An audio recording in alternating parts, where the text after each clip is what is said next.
Estamos acostumbrados a que tenemos un grifo y tenemos agua corriente, pero antes de que estuviésemos conectados a una red de agua potable dependíamos del agua de un río, de una fuente, de un pozo, y en los sitios donde tenían estos recursos, vamos a ver cómo lo solucionaron en Almudévar.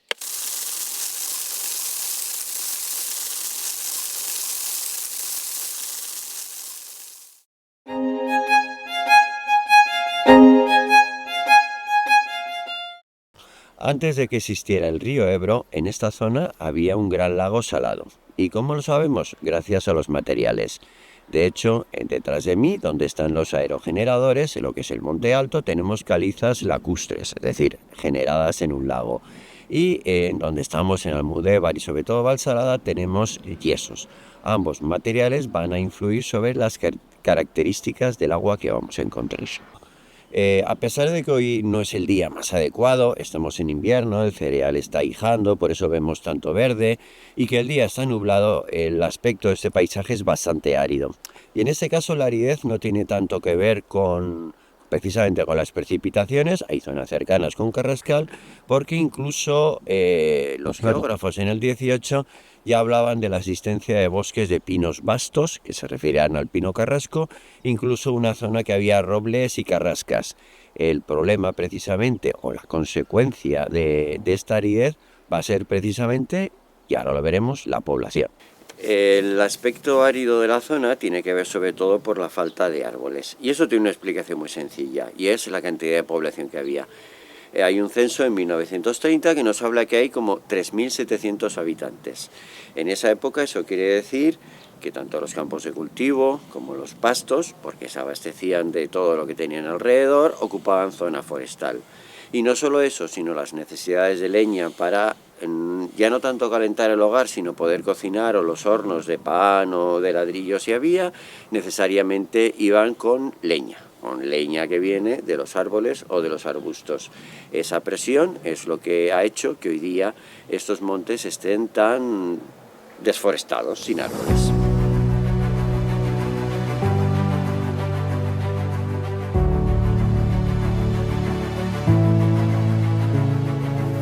Y la pregunta es, ¿de dónde salía el agua que necesitaba la población de Almudévar? Bueno, pues uno de sus puntos de abastecimiento era la fuente de los Tres Caños. Como vemos, es un conjunto clásico de fuente con abrevadero y lavadero. Solamente que hay un pequeño problema. El agua que aparece en esta fuente pasa a través de material de yeso, de roca de yeso, y entonces se va cargando de este mineral. Este mineral es rico en azufre, con lo cual esta agua siempre ha sido muy rica en azufre y se clasificaba como blanda y no muy buena para beber, con lo cual su uso principal era para lavar la ropa o para que bebieran las caballerías, el ganado mayor, ¿no? Entonces, ¿de dónde salía el agua de boca? Ahora lo veremos.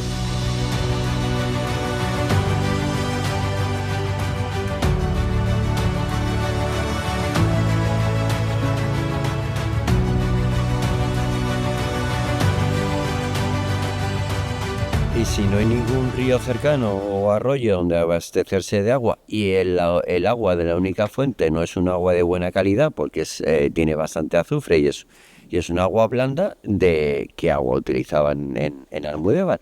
Pues precisamente el agua que recogían aquí, en la balsa de la Culada. Por lo del nombre, luego os contaremos de dónde viene. Pero bueno, ese sistema es igual que se utilizaba en Monegros. El agua de las precipitaciones escurre por las zonas que no están labradas, por los yermos, y es recogida a través de acequias y aguaderas a la contrabalsa.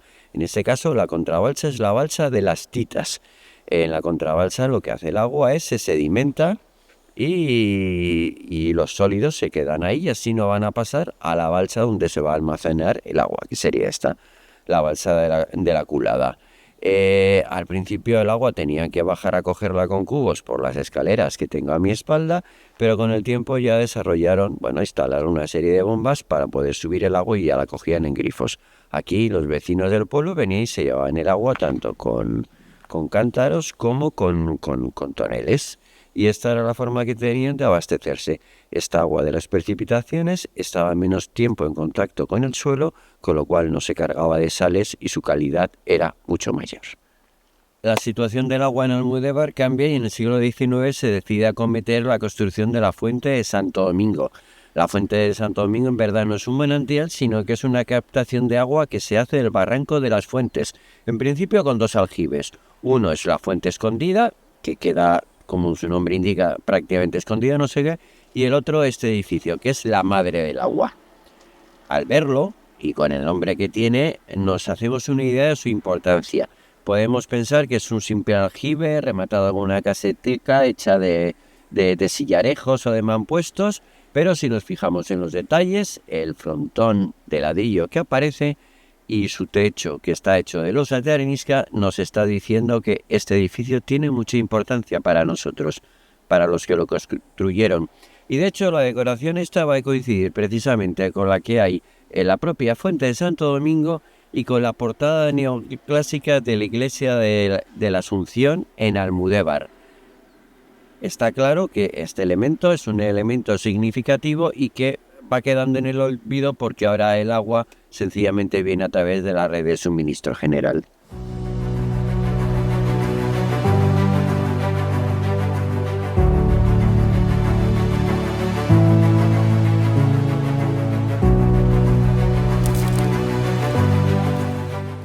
Y este es el aljibe de la fuente escondida.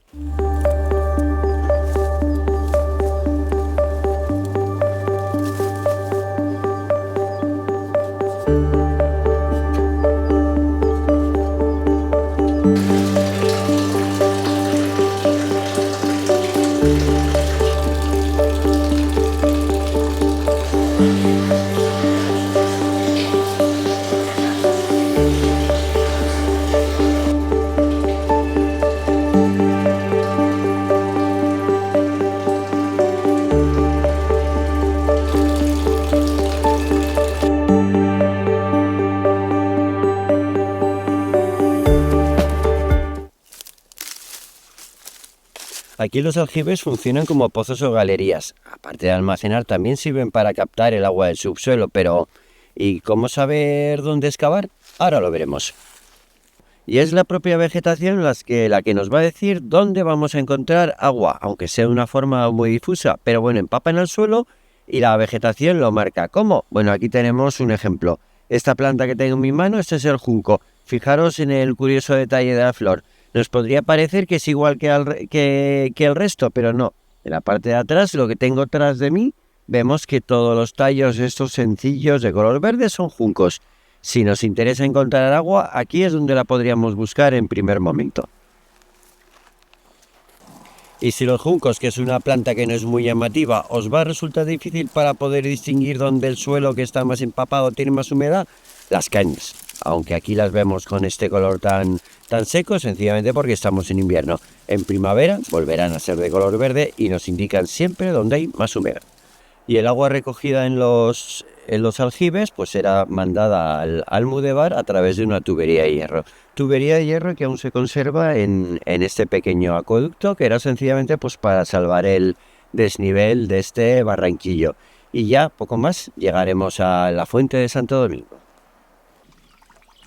Y finalmente el agua llegaba hasta aquí, hasta la fuente de Santo Domingo. Fijaros en el detalle del frontón triangular que hemos visto anteriormente en la madera del agua.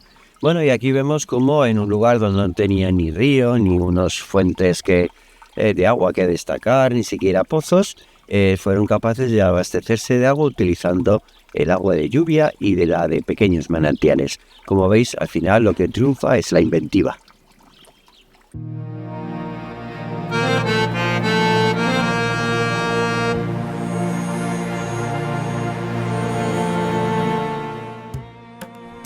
¿Sabéis por qué se llama la balsa de la culada? Cuenta la historia que un rayo cayó en la torre de la iglesia inclinándola a un lado desde el último cuerpo. La ataron alrededor de una cuerda, pasándola por encima de los edificios de las casas hasta el campo para enderezarla. Tiraron con tanto esfuerzo que se rompió y cayeron todos de culo. Al estar blanda la tierra se formó un hoyo de grandes proporciones. Estuvo lloviendo toda la noche llenándose de agua. Por la mañana apareció una hermosa balsa que todavía en nuestro tiempo y después de tantos años del suceso la llamaron y la llaman la balsa de la culada.